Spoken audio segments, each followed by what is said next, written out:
Another day at another init na naman dito sa Row. So, napagpasyahan namin ng aking fambam na lalabas kami together, of course, with our unika iha na si Inday Yana. Dahil season ngayon ng sunflowers dito sa amin, so dadalhin ko kayo at ipapakita ko sa inyo kung gaano kalaki yung mga bulaklak ng sunflowers. Pero bago yan, lalabas muna tayo dito sa aming city kasi kadalasan ng mga plantation ng sunflowers is makikita sa mga villages. At dahil mabilis magpatakbo yung aking asawa at ito na, tsan-tsaran! Ito na yung isa sa mga plantation dito ng sunflowers sa amin at super lalaki ng kanilang flowers. Hindi lang halata siya sa video pero in person malaki pa to sa aking mukha.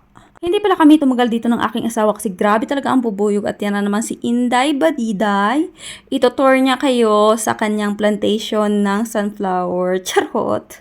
Marami din palang mga products ang mapoproduce out of sunflowers at medyo makati yung mga dahon ng sunflowers. Nandito na pala kami sa may center at pupunta kami sa place ng tita ng aking asawa kaso nga lang tumawag sila na hindi sila available today. So instead na uuwi kami is dadaan muna kami dito sa isang park na merong zoo.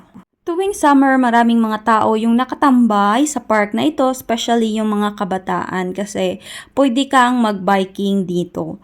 Pero kapag wala ka namang mga bike or mga cart, pwede kang makapag-arkila dito kasi maraming mga tao na nagpapa-arkila ng kanilang mga bitsikleta and yung kanilang cart. At dahil dito kami nag-park sa may kalagitnaan ng park, so lalakarin namin papunta doon sa may zoo.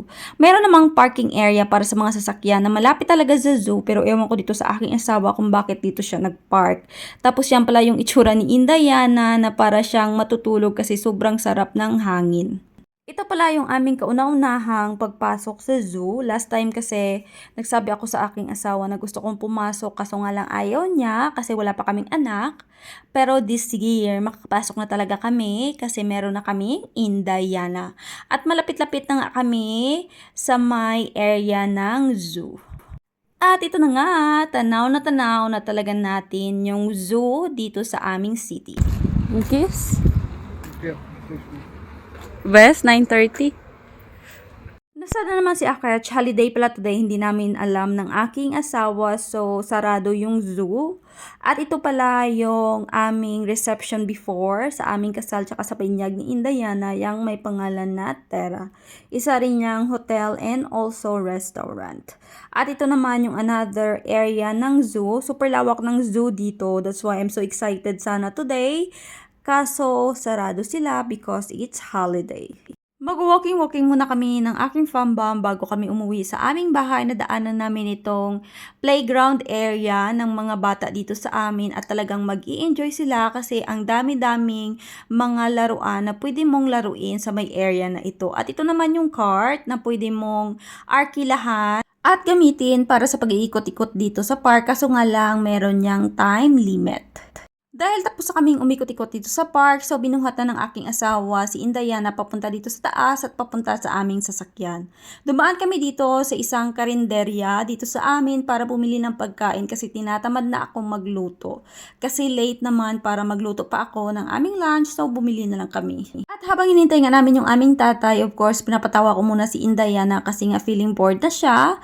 At ito pala yung mga pagkain na binili ng aking asawa.